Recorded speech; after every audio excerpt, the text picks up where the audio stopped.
Let's take the example of David going to the keke stand and asks for 10 cedis worth of kenke. The kenke is wrapped and put in a polythene bag for him, and asks for fried fish. They use another polythene bag.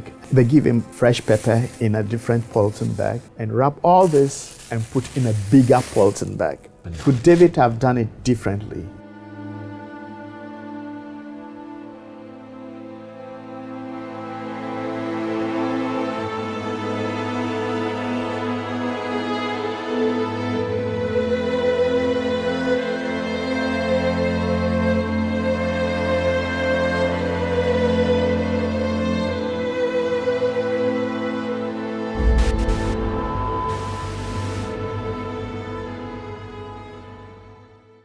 Over the last couple of years, there's been quite a bit of focus on what has been termed the plastic menace. I mean, in Ghana, plastic is all over the place. It's used to buy food, it's used to buy everything, and it's not exactly disposed of properly. And so the Ministry of Environment has come up with a new policy on plastic. Is it a ban or is it not a ban? How exactly does government hope to address the problem of plastic? We've come to the Environmental Protection Agency, the government agency responsible for enforcing the law, to find out exactly what it's all about. Hello, good morning, hi, sir. David. Good morning. Nice to see you, sir. Nice to see you. Thank you so much. You're welcome. Thank you so much. Just want to have a short interview with you about the plastic situation. Yes, that's what it's all about. You're very much welcome. Thank you. So Thank you. please. Can we do it? Yes, we can do it. Yeah. Thank you. So this must be the, this must be the culprit. This is the culprit, yes. This is the culprit. Yes. And it is the culprit because of the fact that it's very thin, I presume. Very thin, and because It's not it biodegradable. easily degradable. Both of them. Yes, the both of them. So this is really what the problem is, isn't it? I mean, the issue is about this kind of plastic. It's not that all plastic is being banned. What's being banned is this kind of, if you like, single-use plastic, very thin. It cannot be reused. It cannot be recycled. So it ends up all over the place. This is what we're really trying to avoid. So what we're looking at now is plastic that really is thicker than this, and that is biodegradable. So it'll have an additive that makes it degrade or and disappear without messing up the place. Am I correct? You are very right, David. How are you going to enforce that? We have the list of all the manufacturers. We've had meetings with them, and they've agreed on this process. Some are already manufacturing biodegradable plastics, but exporting them to other countries. Why don't we use them in Ghana? We are importing the additive, which they would have to use. We would follow up or monitor the use. Can you do this? I mean, new manufacturers can pop up anytime. I don't know whether you even have the staff, whether you can really go around and make sure this is happening. Yes, it can be done. Anybody importing those materials used for producing plastics into the country, register with the Environmental Protection Agency. They are licensed. We have other stakeholders who help us. Like the Standards Board? Standards Authority. Standards Authority? Food and Drug Authority, the Ghana Revenue Authority, the police are involved, and we have environmental inspectors. Is it not going to make their production more expensive? And so they may not be very happy about that. What kind of feedback do you have from them? They are happy with it because you either go this way or you're completely banned. And they don't want to be banned.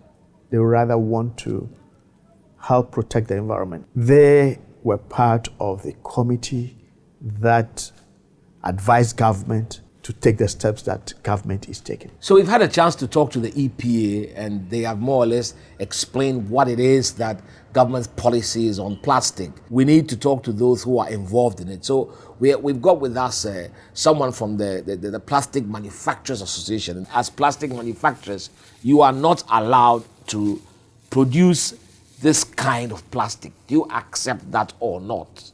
We accept because it's a policy from the nation. Very good. But you wish they would have not done that? Obviously, because you have come out with an alternative. Because, the bigger question was, how do we work against these waste?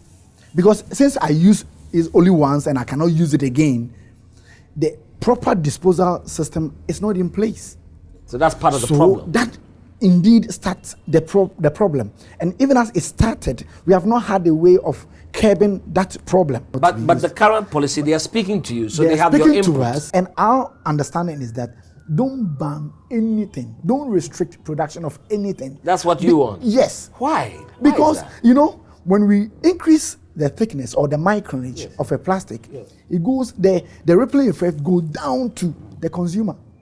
So hitherto, if you are buying... So you, when you say, you see, my brother, let's be clear here. Yes. So you are saying when you make it thicker, it becomes more expensive. More expensive. So you want, because for price purposes, you want to continue to use that, you assume the thin one that is flying all over the place and that cannot be reused. Is that what you are saying? That's not what I'm saying. What I'm saying is that if we can use technological-based additive to clear our environment out of plastic waste, let's go by it. You are a manufacturer and you have to follow the rules. The rule is that you cannot import or produce plastic below 20 microns. It is too thin and it is not reusable.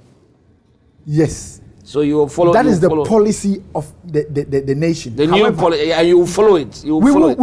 We are law-abiding, manufacturers. We comply with every directive.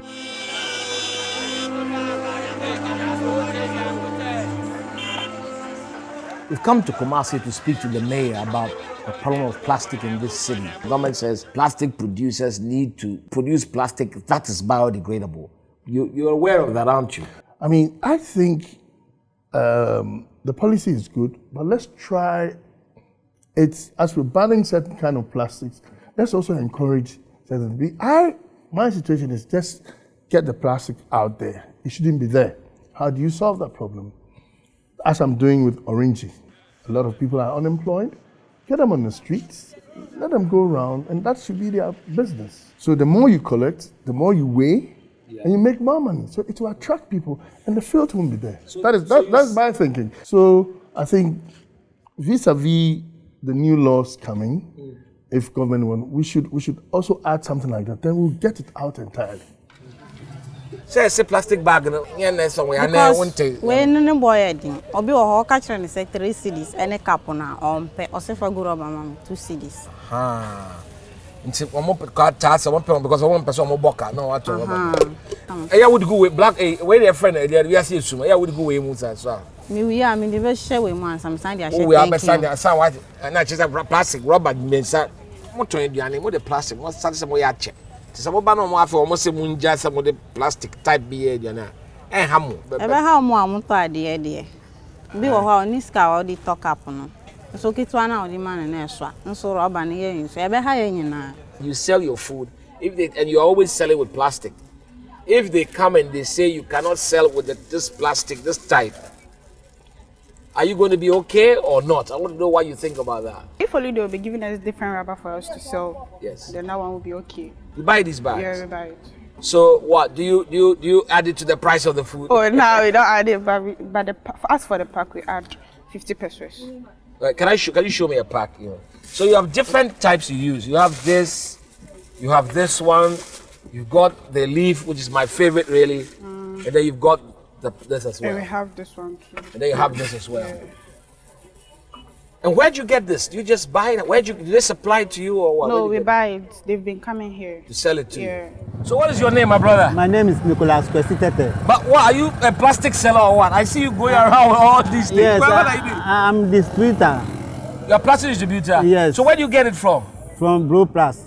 And then you distribute it to who? To those who sell food, other items, where they put food inside. That's right. I go around. The government is thinking that maybe they are just going to allow a certain type of plastic, the one that you can reuse, recycle, not the small one that creates wealth. Have you heard about this? I heard of it. The government is very, very right to do that because it's spoiling the whole place. Even at all, when you get to some farms and others, you will see them. When you dig the ground, you meet the rubber. Plastic. But is it not what are you not selling the same thing? I'm selling it because that is my job. You see, it's my job. So if the government come out and say this is what it's supposed to do, fine. That's it. You will follow it. Yes, I will follow it. I hear the government is thinking that a certain type of plastic should not be allowed to be imported or produced. What do you think about it? We have to educate ourselves the way to use this plastic. Yeah. But if there's no education about it, what we should do is, I per se, to ban this plastic. You think to ban it? To ban it. But if you Because ban it, what is the choking, alternative? it's choking all gutters. Look at all this flood coming here and there. Yeah. We talked about June. What happened in June? Just imagine this 3rd June, a whole lot of plastic choked everywhere to cause all this disaster. Yeah. I think we should ban it. Let's say in 80s, there were no plastic. We were living all right. Yeah. We use this shopping baskets around, going around, buying things in. And paper bags. And then there's paper bags. They have to reproduce all those things back. Now we found somebody that uses just paper bags. How come you're not using the ubiquitous the black plastic bags? Sorry. We serve our pastries in the paper bags because they are biodegradable. Yeah. And we think it's the best way to go. People need to be educated on it. Some people complain because they prefer plastic. Because I don't know, but they claim, when we put the pies in, sometimes it soils it. And they prefer plastic, but this is the way we want to go, so we're going to stick to that. So you stick with this? Yes.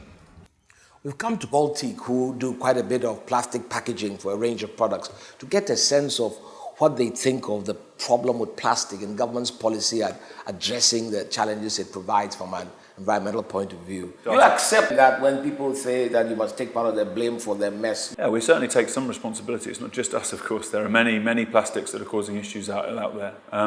We are a large user of plastic bottles, so we have to take responsibility for making sure that those end up being managed properly after use. There's an international guy we've just started working with who's got a warehouse, and he's looking to put in the necessary equipment, and we expect that to be up and running in the next 6 months or so, which will start being able to start processing some of this material. What he will do is end up producing little flakes, okay, and those flakes will be exported and sold over to India, China, Germany, places like that, where they will remake the polyester. So you feel like you're doing something about it? We're definitely making progress. Government's ban on plastic products under 20 microns is effective from the 1st of November 2015. But as usual, as with all government policy, the challenge lies with implementation. There's clearly the need for a comprehensive education campaign, targeting government agencies, manufacturers, users, and the general public. Perhaps that way, government can achieve its desired outcome.